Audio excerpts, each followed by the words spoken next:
Hace cerca de 6000 años, mucho antes que Babilonia, Egipto, Atenas o Roma, existió una ciudad que cambió el rumbo de la humanidad. En las tierras fértiles de Mesopotamia, entre los exuberantes ríos Tigris y Eufrates, se alzó la primera gran metrópolis del mundo, Uruk. Un lugar donde la escritura nació, donde se concibió a la realeza y los templos se elevaban al cielo. Sus calles bulliciosas y mercados llenos de vida hicieron que Uruk no fuese solo una ciudad, sino el epicentro de una revolución humana.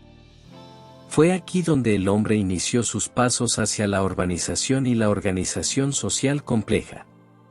Con sus imponentes monumentos, sus murallas legendarias y su vibrante vida cultural, se dividió la línea del tiempo.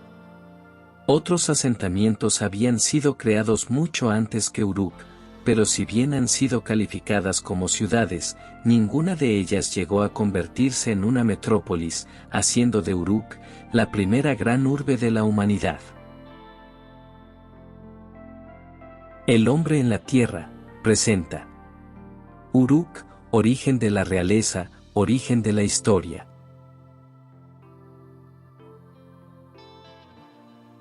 El hombre se había establecido en el creciente fértil hace algunos miles de años atrás.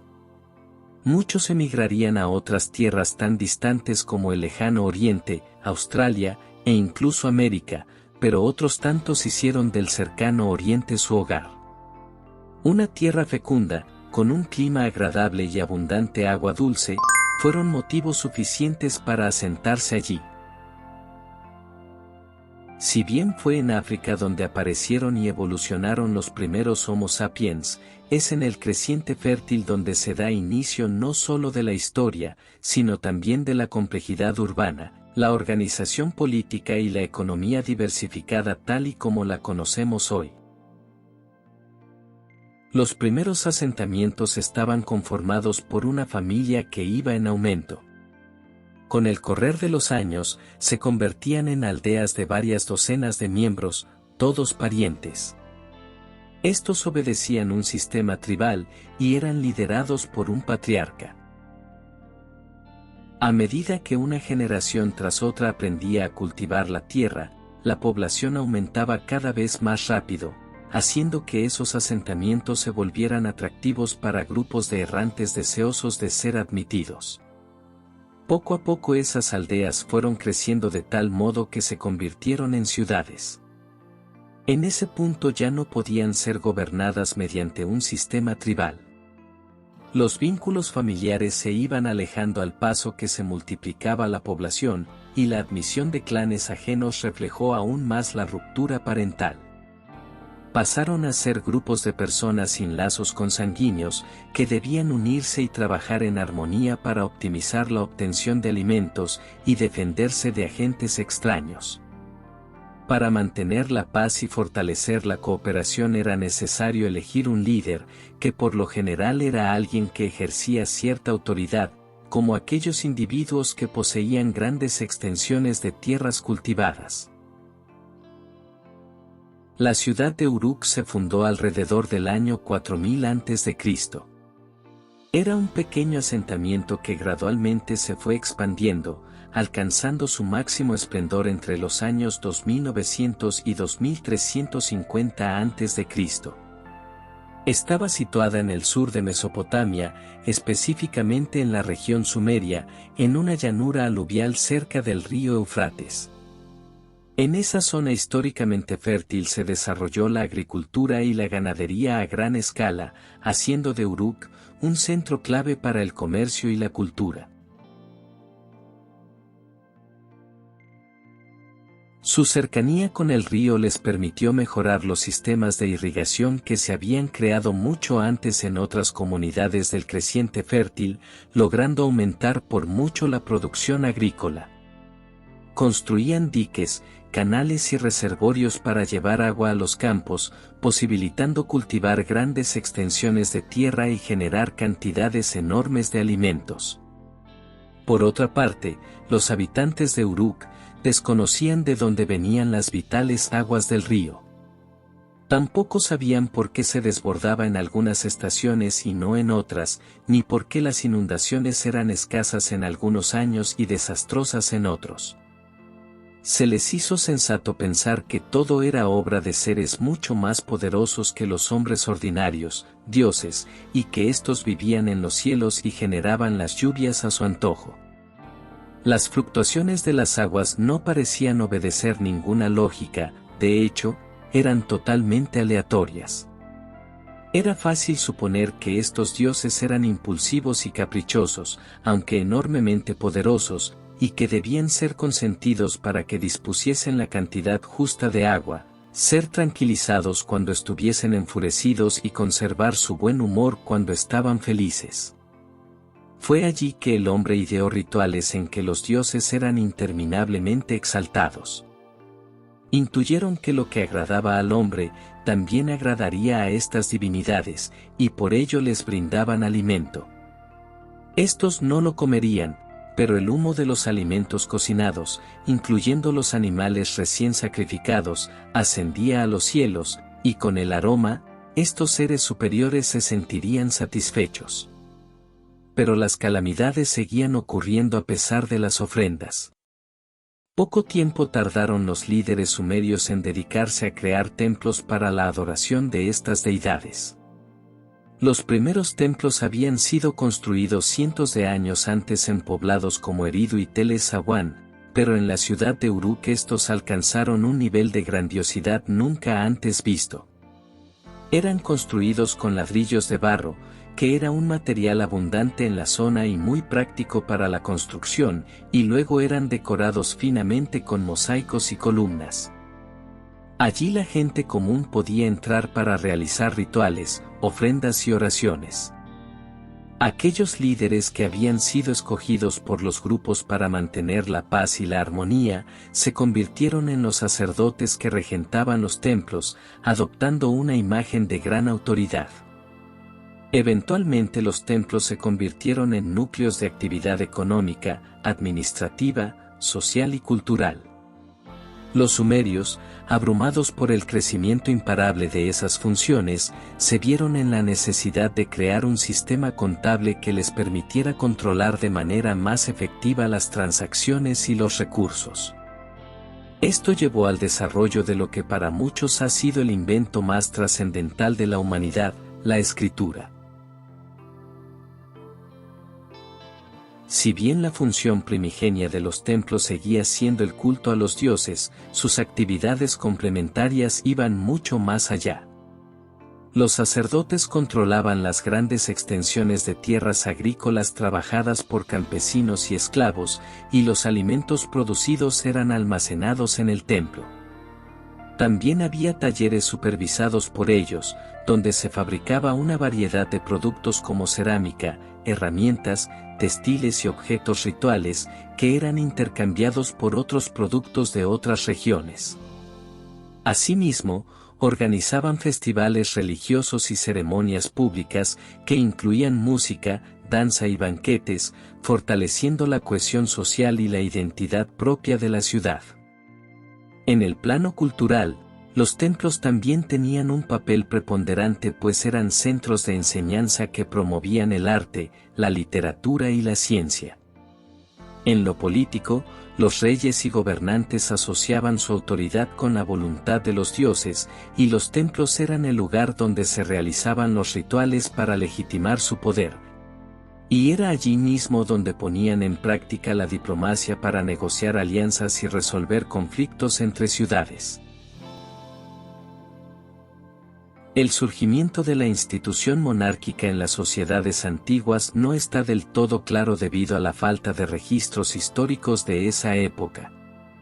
No obstante, las teorías antropológicas permiten reconstruir hipótesis sobre cómo pudo haber aparecido la figura del rey. Lo unánimemente aceptado es que fue alguien escogido por un grupo de personas con capacidades de liderazgo específico, y que muy probablemente era poseedor de grandes extensiones de tierras y de los recursos que allí se producían. Con el tiempo, estos individuos se vincularon a los templos religiosos existentes, y donde no había templos, pues los construían para ganarse el favor de las deidades, y con eso aumentar su estatus. Ya no eran simplemente los líderes de grupos de campesinos, ahora pasarían a administrar templos dedicados a los dioses, convirtiéndose en las figuras más cercanas e íntimas a estos seres celestes. De ser un líder respetado por sus pares, pasó a ser el principal intermediario entre los dioses y los mortales, transmitiendo su mensaje a la comunidad. El camino estaba allanado para que ese sacerdote se convirtiera en el hombre más poderoso de la región, con la aprobación, el respeto y la admiración de sus semejantes, quienes cada vez se alejaban más de ser sus iguales. Al cabo de un tiempo, los conflictos entre regiones serían inevitables. Nadie era más capaz de representar a sus pueblos que aquellos que susurraban a las deidades, y así adquirían, por complacencia de su pueblo, la condición de gobernantes absolutos. Inicialmente, a esos líderes se les llamó Lugal. Lu significa hombre o persona, y Gal significa grande o poderoso. Por tanto, Lugal era la denominación del hombre poderoso de la comarca. Cuando la diplomacia tenía éxito, se atribuía a las buenas acciones de Lugal, aconsejado por los dioses. Pero cuando éstas fracasaban y las regiones se enfrentaban en batallas, el triunfo también se atribuía a Lugal y a los buenos consejos de sus deidades. La localidad derrotada podía intentar recuperarse independientemente, o en muchos casos, incorporarse al territorio del vencedor, adoptando o mezclando sus creencias religiosas. Este proceso aumentaba la dimensión de la región victoriosa y el poder de Lugal, quien con el tiempo sería denominado simplemente como rey. Entre los años 2900 a 2350 a.C., Uruk vivió su época de mayor gloria. En el transcurso de ese tiempo llegó a tener entre 40 y 80.000 habitantes, lo cual era una barbaridad para esos tiempos. La invención de la escritura en esa sociedad avanzada no hizo sino acelerar más aún su progreso, posibilitando una administración más efectiva, sobre todo en lo referente al registro de transacciones y contratos permanentes y la recaudación de tributos e impuestos. El poder político también se consolidó, pues las leyes y los decretos reales pudieron ser registrados y difundidos. Asimismo, la cultura y la ciencia tuvieron una expansión soberbia que difícilmente se hubiese logrado sin el impulso que la escritura les proporcionó. La planificación urbanística de Uruk giraba en torno a los templos. Había en la ciudad probablemente una docena de ellos dedicados a distintas deidades, pero eran dos los que sobresalían por su majestuosidad e importancia. En el centro de la ciudad, se ubicaba el templo dedicado a su diosa Inanna, la diosa del amor y la guerra. Era el principal centro religioso y administrativo de la ciudad, e incluía otros templos adjuntos, patios, almacenes y edificios gubernamentales, lo que lo convertía en el primero y mayor complejo político religioso de toda Mesopotamia. El otro templo monumental era el Templo Blanco, dedicado a Anu, dios del cielo, ubicado sobre una terraza artificial que le daba un aspecto imponente. Se calcula que medía 80 metros de largo, 30 metros de ancho y 12 metros de alto, convirtiéndolo en una de las estructuras más grandes e impresionantes de su época. Su diseño inspiraría a la creación de los zigurats, unas edificaciones propias de la cultura sumeria. Los habitantes, sintiendo la necesidad de estar lo más cerca posible de sus dioses, y procurando que sus ritos fuesen más efectivos, construyeron grandes montículos de barro cocido, en cuya cima efectuaban los sacrificios para la aprobación de estos. Pronto se les ocurrió construir un montículo más pequeño sobre el primero, y luego otro aún más pequeño sobre el segundo, y así sucesivamente hasta donde pudieran llegar, y estar más cerca de la morada de sus deidades. Estas construcciones hechas por etapas fueron probablemente las más imponentes de su época. Las pirámides de Egipto serían creadas muchos siglos después que los primeros zigurats. Los zigurats no eran templos en donde la gente común realizaba rituales o adoraba a los dioses. Eran en cambio, lugares sagrados que servían como un vínculo entre el cielo y la tierra. En la cima del zigurat había un templo pequeño o santuario, que solo los sacerdotes y la realeza podían visitar. Este santuario estaba dedicado a una deidad específica y se creía que era el lugar donde el dios descendía para comunicarse con el sacerdote. Lamentablemente para los sumerios, solo tenían barro para construir, mientras que los egipcios disponían de granito. Es por eso que los monumentos egipcios aún sobreviven en gran parte, mientras que los monumentos sumerios fueron barridos por la erosión y el tiempo. No obstante, a través del libro del Génesis se habla de la Torre de Babel, donde los habitantes de la tierra de Sinar dijeron, «Vamos a construirnos una ciudad y una torre cuya cúspide llegue hasta el cielo». En este pasaje de la Biblia, se deduce que está mencionando a los zigurats. Las calles de Uruk estaban organizadas alrededor del templo blanco de Anu y del complejo de Inanna, que a su vez se conectaban con las áreas residenciales, mercados y talleres. Las viviendas se agrupaban por vecindades, con casas de ladrillos de barro y techos planos. Los barrios más cercanos a los templos probablemente albergaban a la élite y a los sacerdotes. La ciudad estaba dividida en distritos religiosos, y en cada uno de estos había numerosos altares y pequeños templos secundarios en los barrios residenciales. El progreso que trajo la escritura, hizo que la economía se diversificara.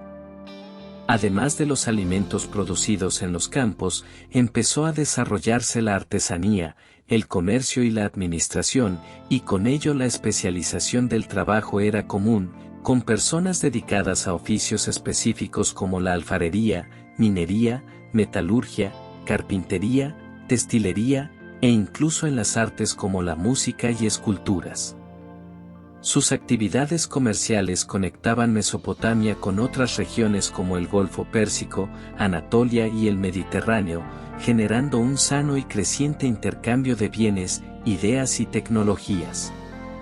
El desarrollo de Uruk en el ámbito internacional, obligaba a que se ideara un sistema que pudiera repeler posibles ataques de grupos o comarcas enemigas. Para ello se creó una muralla alrededor de la ciudad que cumplía las funciones defensivas, pero no perdieron la oportunidad de convertirla también en un símbolo de poder y opulencia. Sus 9 kilómetros de largo estaban construidos con ladrillos de barro. Contaba con varias torres para su protección y unas puertas monumentales para el control de acceso. Según la tradición, fue construida por el legendario rey Gilgamesh, y su imponencia quedó inmortalizada en la que se considera la primera obra literaria de la humanidad, la Epopeya de Gilgamesh. Hoy solo quedan restos de su estructura, pero su impacto en la historia de la arquitectura y la organización en las primeras civilizaciones no se puede cuestionar. La organización militar de las ciudades sumerias era una parte esencial de su sociedad. Había la necesidad de estar preparados contra ataques enemigos, expandirse y mantener el orden.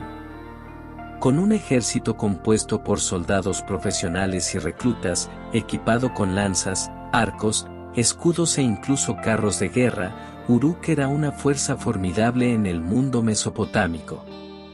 El rey, como comandante en jefe, lideraba las campañas militares, mientras que los templos y palacios administraban los recursos necesarios para mantener al ejército. Durante su apogeo, las ciudades sumerias se mantenían en constante lucha por recursos, tierras y poder, lo que llevó a frecuentes enfrentamientos militares entre ellas. Pero Uruk no era la única metrópoli sumeria.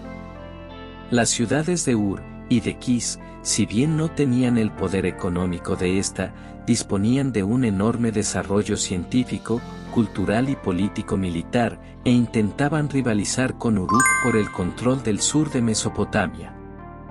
Pero debido a la falta de registros detallados de esa época, no hay una certeza de las consecuencias de esos hechos. Como quiera que sea, después del año 2350 a.C., estas grandes ciudades-estado caerían rendidas ante un enemigo mucho más poderoso.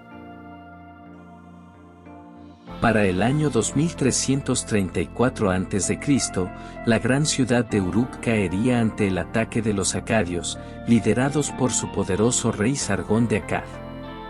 Sargón unificó las ciudades-estado sumerias bajo su control, marcando el fin de su independencia y dando inicio al primer gran imperio de la historia, el Imperio Acadio. Uruk siguió siendo un centro estratégico importante, pero, arrebatada su autonomía, sus líderes ya no podían tomar decisiones en favor de su pueblo. Su economía se vio seriamente afectada, pues sus recursos fueron utilizados para sostener el imperio. Posteriormente, alrededor del año 2154 a.C., luego del colapso del imperio acadio, los Huti, un agresivo pueblo nómada de las montañas del Zagros, ocuparon Mesopotamia, debilitando aún más la ciudad de Uruk. Allí estarían los invasores por algunos años, pero estos serían expulsados por las fuerzas militares de Utu-Engal, rey de Uruk, en el 2119 a.C., marcando el inicio del renacimiento sumerio.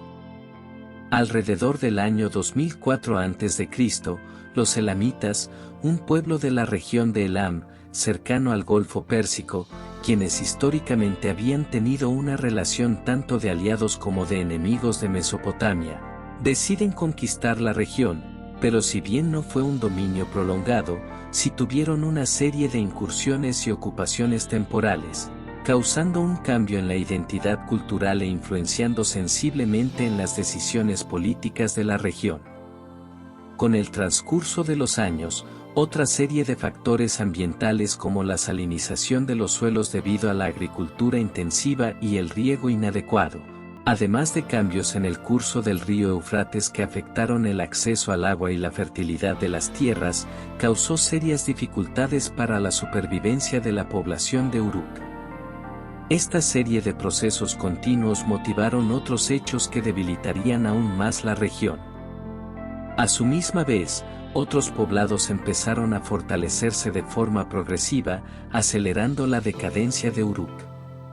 Ese surgimiento de nuevas ciudades provocó un cambio en las rutas comerciales, por lo que Uruk perdió su posición como centro económico clave. La ciudad de Babilonia estaba creciendo indeteniblemente y pronto se convertiría en el nuevo polo del comercio y poder mesopotámico. Después, entre los siglos X y VII a.C., el belicoso pueblo asirio conquista Mesopotamia, destruyendo ciudades y culturas a su paso.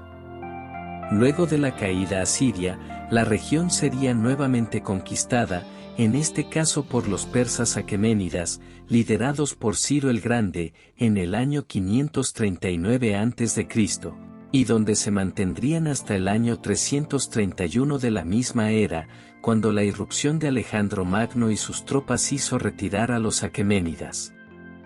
Tras la muerte de Alejandro en el año 323 a.C., la región pasó por varios periodos de dominio extranjero, incluyendo el periodo seleucida y el periodo parto, ya en la nueva era. Uruk fue perdiendo población y relevancia, hasta que fue abandonada gradualmente. El fin definitivo de la que alguna vez fue la primera gran metrópoli de la humanidad, fue en el siglo V de nuestra era. En las tierras donde una vez floreció, el tiempo y el viento del desierto acabaron por sepultar el esplendor de Uruk. Sus majestuosos templos, que alguna vez se alzaron hacia los cielos como testigos del ingenio humano, cayeron en el olvido. Las calles que resonaron con el bullicio de mercaderes, sacerdotes y escribas quedaron en silencio, cubiertas por las arenas del tiempo. Uruk, la ciudad que vio nacer la escritura y la civilización, sucumbió no a la fuerza de un enemigo, sino al lento abandono de una era que se desvanecía. Hoy, sus ruinas son un eco de un pasado glorioso, un recordatorio de que incluso las ciudades más poderosas pueden convertirse en polvo, pero su legado perdura como la semilla de todo lo que vino después. El final de Mesopotamia ocurriría poco tiempo después, en el siglo VII. La cuna de imperios y civilizaciones, vio cómo su destino se sellaba bajo el estandarte del Islam.